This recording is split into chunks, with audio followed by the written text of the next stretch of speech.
In 1673, a lawyer invented a piece of paper that made its owner invisible to every government on Earth. For 3 centuries, we've been told bearer shares were a simple financial instrument, just bonds or stocks with no registered owner's name attached. Whoever held the physical certificate owned the asset. Clean, transparent, efficient. It sounds reasonable until you realize that invisibility was the entire point. And unlike modern financial secrecy, which leaves digital footprints, bearer shares left almost nothing.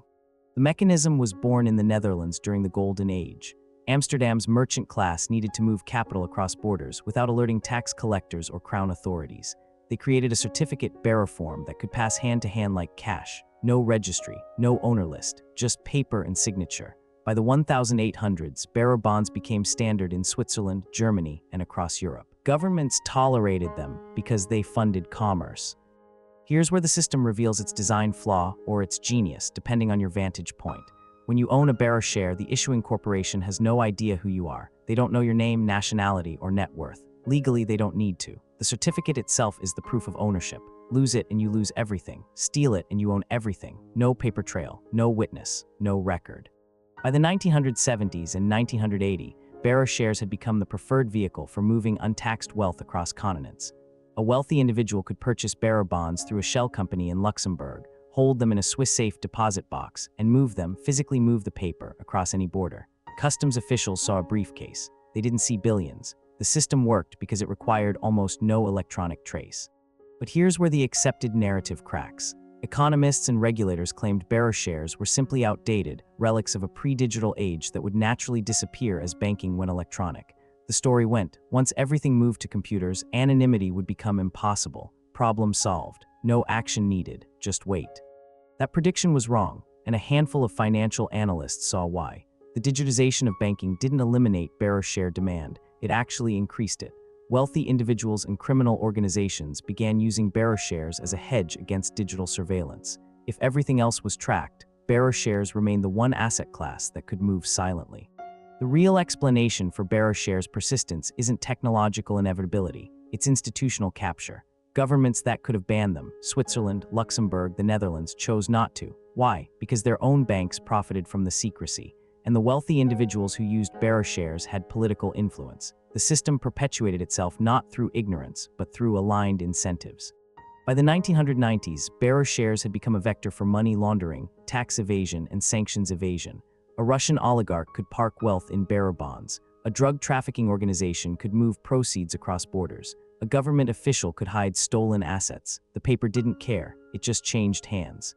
The turning point came in the late 1990s and early 2000s, not because regulations suddenly became effective, but because the United States began using financial pressure as a geopolitical tool. Post 9/11, the U.S. Treasury Department demanded that any bank wanting access to American markets eliminate bearer share business. Switzerland and Luxembourg faced a choice: lose access to the U.S. financial system, or kill the bearer share market.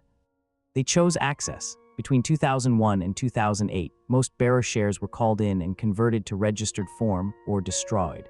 The physical certificates that had enabled 3 centuries of invisible wealth transfers were burned. But this wasn't a triumph of transparency. It was a shift in the architecture of secrecy, not its elimination.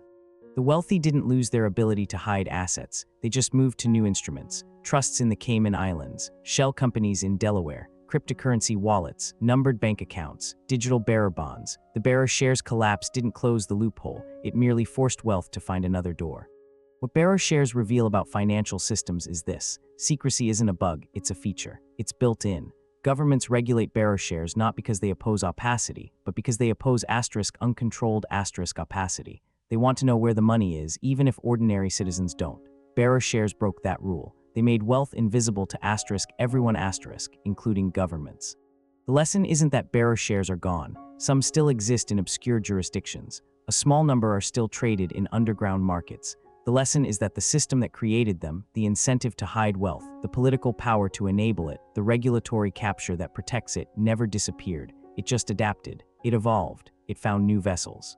Bearer shares lasted as long as they did because they solved a real problem for a specific group: how to move money without leaving evidence. That problem hasn't been solved differently. It's been solved better. Modern financial secrecy is more sophisticated, more distributed, harder to trace. Bearer shares were visible if you knew what to look for. Digital secrecy often isn't. This is why understanding bearer shares matters now.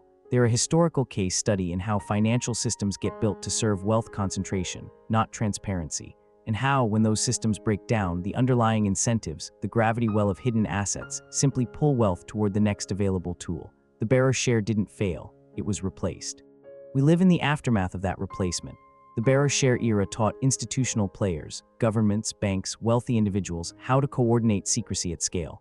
That knowledge didn't evaporate, it metastasized. It became the blueprint for offshore finance, for shell company networks, for the entire infrastructure of wealth invisibility that still operates today. The bearer share is dead, but what it represented, the principle that wealth can and should be hidden from public scrutiny, the mechanics of how that hiding works, the political will to enable it, that's still very much alive. It's just wearing different clothes now. This video is for educational and informational purposes only and is not financial advice. Always do your own research. Subscribe to follow the next case where the rules of finance were written by those who profited from them. This video is for educational and informational purposes only and is not financial advice. Always do your own research.